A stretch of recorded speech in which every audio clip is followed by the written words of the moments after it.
तो आइए अब शुरू करते हैं सत्य वचन। क्या है आज का सत्य वचन? सत्य वचन यह है कि सियासत में आज दिल्ली और श्रीनगर की दूरी कम हुई है, लेकिन सवाल ये कि क्या दिल की दूरी भी कम होगी?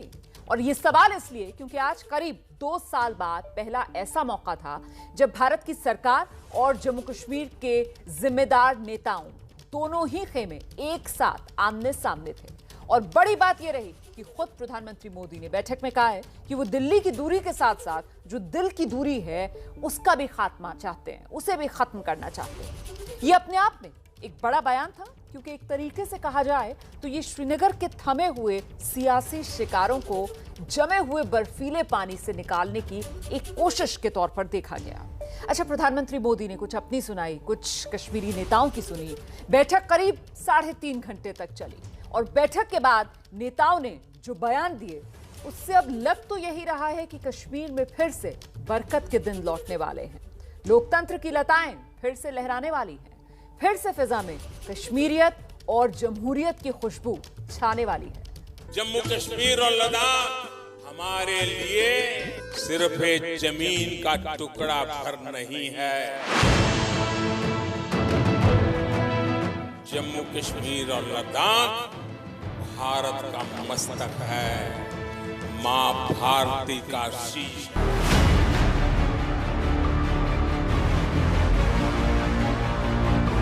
न गाली से समस्या सुलझने वाली है, न गोली से समस्या सुलझने वाली है। समस्या सुलझेगी हर कश्मीरी को गले लगा करके सुलझने वाली है। न गाली से न गोली से परिवर्तन होगा, गले लगा करके। तो फिर अब मान लिया जाए कि मीटिंग बुलाकर, सामने बिठाकर, गले लगाकर परिवर्तन की एक शुरुआत हो चुकी है। Very satisfactory, very friendly. People were very polite with each other. तो फिर क्या मान लिया जाए कि गोली और गाली को किनारे रखने पर बात हो चुकी है? आतंकवाद, अलगाववाद और पाकिस्तान की मानसिकता वाले विचारों का त्याग करके एक भारत और श्रेष्ठ भारत, मजबूत जम्मू कश्मीर, इस संकल्प को लेकर आगे कार्य करना है। तो फिर क्या मान लिया जाए कि लोकतंत्र की लताएं फिर से कश्मीर में लहराएंगी, बल खाएंगी, सियासत में फिर से वही रवानी वापस आ जाएगी?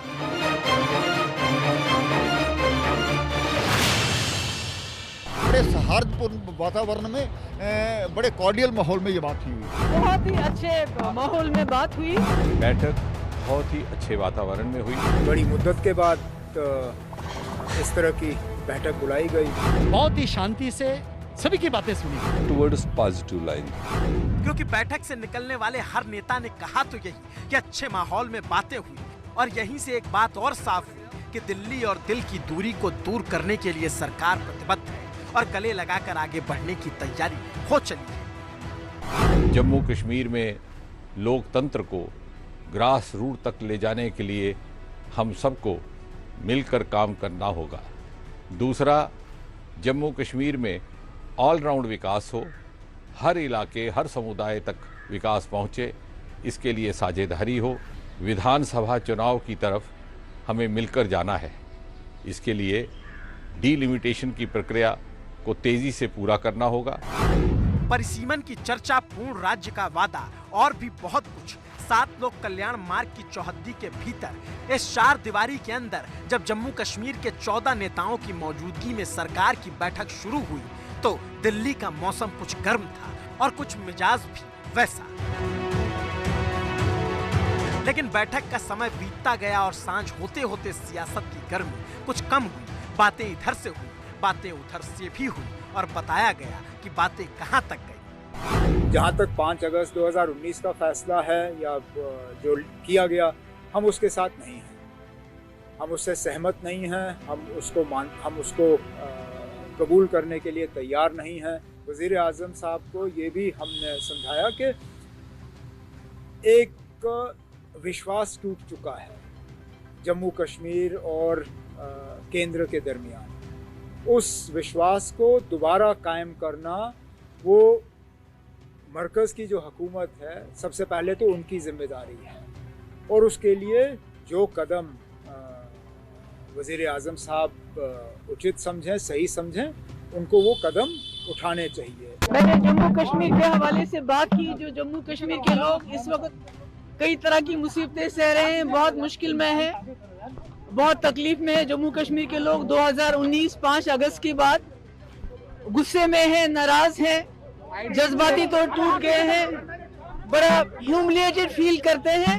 जिस अनकॉन्स्टिट्यूशनल और इलीगल और इमोरल तरीके से 370 को हटाया गया, ये जम्मू कश्मीर के लोगों को कबूल नहीं है। जिस तरह से बीजेपी ने 70 साल स्ट्रगल किया 370 को हटाने के लिए, जो इलीगली हटाया गया, अनकॉन्स्टिट्यूशनली हटाया गया, हमारी जमात जम्मू कश्मीर के लोग कॉन्स्टिट्यूशनली, डेमोक्रेटिकली, पीसफुली स्ट्रगल करेंगे, चाहे महीने लग जाए या साल लग जाए।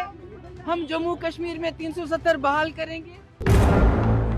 दिलों में रंज है, 370 जाने का गम है, शिकवे बहुत हैं, शिकायत बहुत है। सत्य वचन ये कि सियासत में ये रवायत बहुत है।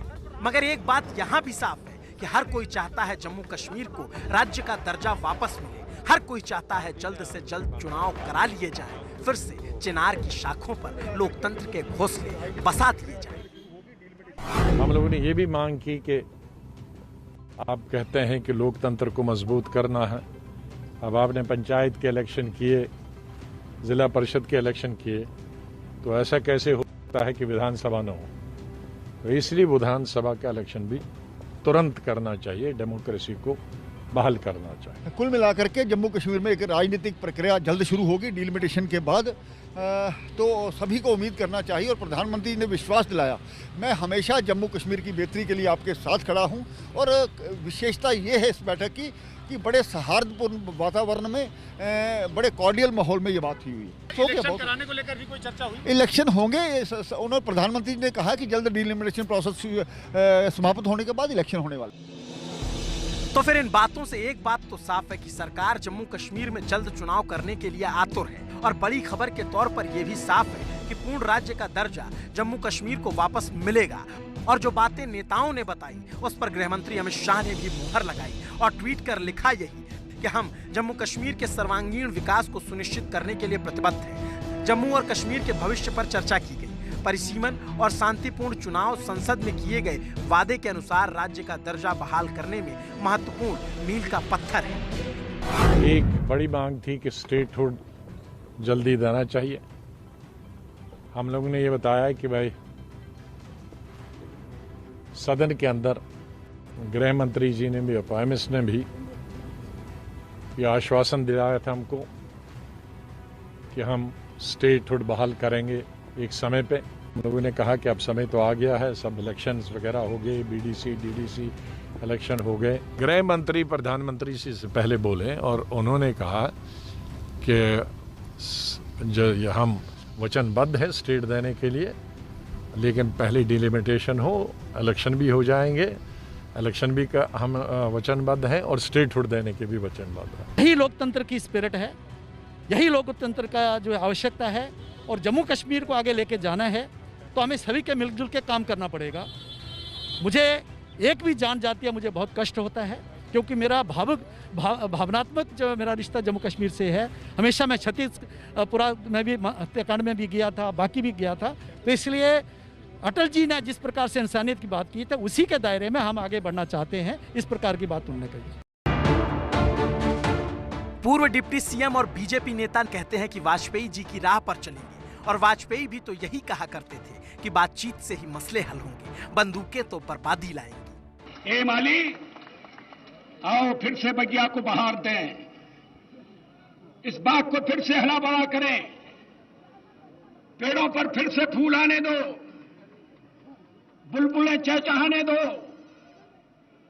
अभी तक जो खेल होता रहा मौत का, खून का, वो बंद होना चाहिए। लड़ाई से समस्या हल नहीं होगी। अभी आपने देखा इराक में लड़ाई बंद हो गई, अच्छा हुआ। हम तो कहते हैं इराक में लड़ाई होनी नहीं चाहिए थी। क्या जरूरत थी लड़ाई की? जो सवाल है, जो मसले हैं, आपस में बातचीत करके हल करो। बंदूक से मसले हल नहीं होंगे।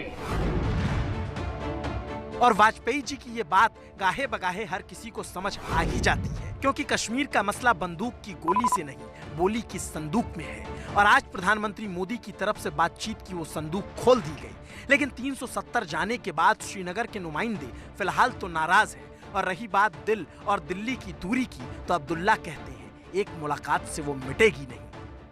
तो मुझे लगता है जो वज़ीर आज़म साहब ने कमिट किया है कि दिल की दूरी और दिल्ली की दूरी दोनों वो दूर करना चाहेंगे, तो उसमें शायद कुछ हद तक वो सफलता प्राप्त करेंगे। लेकिन हम में से कोई शायद ये उम्मीद करें कि एक ही मीटिंग में ये सारा कुछ मुमकिन होगा, ये शायद हमारे तरफ से कोई एक गलतफहमी होगी। इसमें कोई दो राय नहीं कि दिल्ली की सरकार और कश्मीर के जिम्मेदारों के बीच पिछले दिनों खटास तो आई है, लेकिन अब नजरबंदी से इतर मोदी सरकार ने अब ट्रैक चेंज कर लिया है।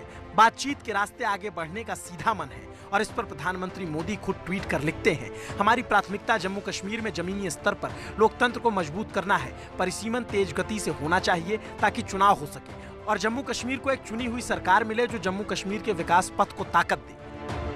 लेकिन विकास की बातों और नेताओं की मुलाकातों के बीच आज भी मसलाए कश्मीर में पाकिस्तान का जिक्र हो ही गया, और जिक्र करने वाली कोई और नहीं बल्कि खुद महबूबा मुफ्ती रही। कहा कि आप चाइना के साथ बात कर रहे हैं जहां लोगों का कोई इन्वॉल्वमेंट नहीं है, जम्मू कश्मीर में लोगों का इन्वॉल्वमेंट है। मैंने उनको कॉम्प्लीमेंट किया, आपने पाकिस्तान से बात की, सीज फायर कराया, बहुत अच्छी बात है। इन्फिल्ट्रेशन कम हुई, बहुत अच्छी बात है। अब अगर जम्मू कश्मीर के लोगों को सुकून मिलता है, आराम मिलता है, उसके लिए अगर आपको पाकिस्तान से फिर बात करनी चाहिए। और जो ट्रेड जम्मू कश्मीर, चाहे रावलाकोट का हो, चाहे वो मुजफ्फराबाद रोड का उड़ी मुजफ्फराबाद हो, जो ट्रेड हमारा रुक गया है उसको चालू करने के लिए भी पाकिस्तान के साथ बात करनी चाहिए। मतलब एक बार फिर महबूबा मुफ्ती ने पाकिस्तान का राग छेड़ दिया और शुरू से वो पाकिस्तान से बात करने को कह रही थी। इसी लाइन पर उमर अब्दुल्ला भी आज खड़े मिले। नहीं, पाकिस्तान से बातचीत हो रही है, बेशक खुलेआम नहीं, बंद कमरे में तो कम से कम हम बात कर ही रहे हैं और इस चीज़ को मतलब डिनाई भी नहीं किया गया है। लेकिन हम ये भी नहीं भूल सकते कि अटल बिहारी वाजपेयी साहब जैसे शख्स ने कहा था कि दोस्त बदलाए जा सकते हैं, पड़ोसी बदलाए नहीं जा सकते। कश्मीर पर जब भी बात होती है तो जिक्र वाजपेयी जी का जरूर आता है, क्योंकि 90 के दशक के बाद उन्होंने पाकिस्तान से रिश्ते सुधारने की जितनी कोशिश की उतनी शायद ही कभी किसी प्रधानमंत्री ने की थी। लेकिन उन कोशिशों का सिला क्या मिला वो खुद वाजपेयी बता गए। प्रधानमंत्री के नाते हम पड़ोसियों के साथ दोस्ती चाहते, भाईचारा चाहते हैं और वो पैगाम लेकर गया था। कामयाबी नहीं मिली, ये बात अलग है कि उन्होंने कारगिल पर हमला कर दिया। किसने हमला किया इस बहस में मैं नहीं जाना चाहता। फिर भी हमने हिम्मत नहीं हारी। पाकिस्तान के जनरल साहब को हमने आगरा आने की दावत दी। हमने कहा ताजमहल के किनारे बैठकर शायद ये ख्याल आ जाए कि हमको प्रेम के साथ रहना है, मिलकर रहना है, मगर वो भी पूरा नहीं हुआ। हम फिर दोस्ती का हाथ बढ़ाते हैं, मगर हाथ दोनों तरफ से बढ़ना चाहिए, दोनों तरफ से फैसले होने चाहिए कि हम मिलकर रहेंगे। दोस्ती का हाथ दोनों तरफ से बढ़ना चाहिए। 18 अप्रैल 2003 को वाजपेयी जी श्रीनगर की सरजमी से कह तो यही आए थे, लेकिन सवाल यही रहा कि क्या कभी पाकिस्तान ने आतंकवाद की बंदूक किनारे रख बात करने की कोशिश की? जवाब है नहीं। 2008 में आतंकी हमले के बाद भी पूरे सबूत देने के बाद पाकिस्तान ने आतंक पर कोई कार्रवाई नहीं की। यूपीए 2 की सरकार में शहर दर शहर धमाके हुए, लेकिन फिर भी हिंदुस्तान ने हर मुमकिन कोशिश की कि बातचीत हो। प्रधानमंत्री मोदी खुद चलकर पाकिस्तान गए और जब महबूबा बीजेपी के गठबंधन के साथ मुख्यमंत्री हुआ करती थी तब इसी बात के लिए मोदी की मुरीद हुआ करती थी। ये आपकी रियासत है, ये मुल्क का, ये इस मुल्क का सर है और आपने उस सर पे ताज रखा है। ये उस मुल्क का सर भी है और ताज भी है, इसलिए मैं आपको सलाम करती हूँ। इसलिए नहीं, मुझे कभी कभी लोग कहते हैं आप क्या कहती हो ये बार बार, मगर मुझे मालूम है जब आप पाकिस्तान गए तो किन मुश्किल हालात में गए। ये आपके लिए आसान नहीं है, हमारे लिए बड़ा आसान है ये कहना कि भाई फलानी को बोलो पाकिस्तान से बातचीत करें यहाँ, मगर आपने करने की कोशिश की, आप गए, मगर वहां से जवाब मुस्बत नहीं मिला। और जो बात उस वक्त महबूबा मुफ्ती ने कही वही आज इन पर लागू हुआ है। सही, ये कह देना आसान है कि पाकिस्तान से बात करिए, लेकिन करना आसान नहीं है। और उस वक्त 2018 में जब एक ही मंच पर मोदी मौजूद थे तो इसीलिए मोदी को महबूबा सलाम कर रही थी। इसलिए मैं आपको सलाम करती हूँ, इसलिए नहीं मुझे कभी कभी लोग कहते हैं आप क्या कहती हो ये बार बार, मगर मुझे मालूम है जब आप पाकिस्तान गए तो किन मुश्किल हालात। लेकिन अब सत्ता नहीं तो सियासत बदल गई, मगर बदली हुई सियासत में सबसे अच्छी बात ये रही कि इस बार उमर अब्दुल्ला ने साफ तौर पर महबूबा से अलग लकीर खींचते हुए कहा ये कि हिंदुस्तान से ज्यादा पाकिस्तान को बातचीत का माहौल बनाना होगा। मैं कभी ये नहीं कहूँगा कि बातचीत के लिए माहौल बनाने की जिम्मेदारी सिर्फ भारत सरकार की है। बातचीत के लिए एक माहौल बनाने की जिम्मेदारी पाकिस्तान पे ज्यादा बनती है, क्योंकि हमने बार बार कहा है कि आतंकवाद के रहते रहते बातचीत करना मुश्किल है। अगर आतंक को किनारे रखकर बातचीत होती है तो हिंदुस्तान को बात करने से कभी ऐतराज नहीं रहा। कश्मीर की तरक्की के लिए, कश्मीर की बरकत के लिए हिंदुस्तान वो सब करने के लिए तैयार है जो शांति की कालीन से होकर गुजरता है, क्योंकि प्रधानमंत्री ने तो जन्नत को फिर से जन्नत बनाने का ख्वाब सरकार में आते ही 2015 में कर लिया था।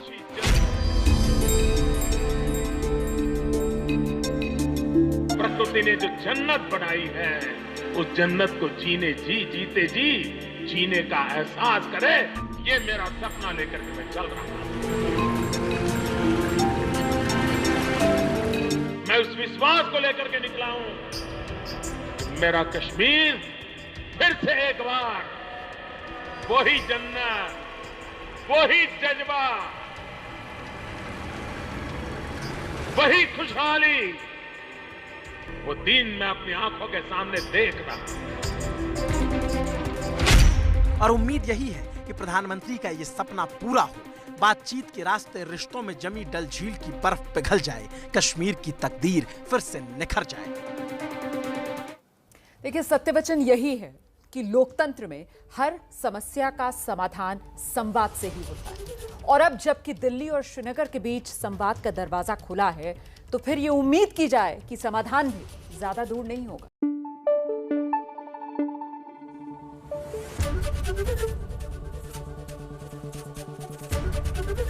एबीपी न्यूज आपको रखे आगे।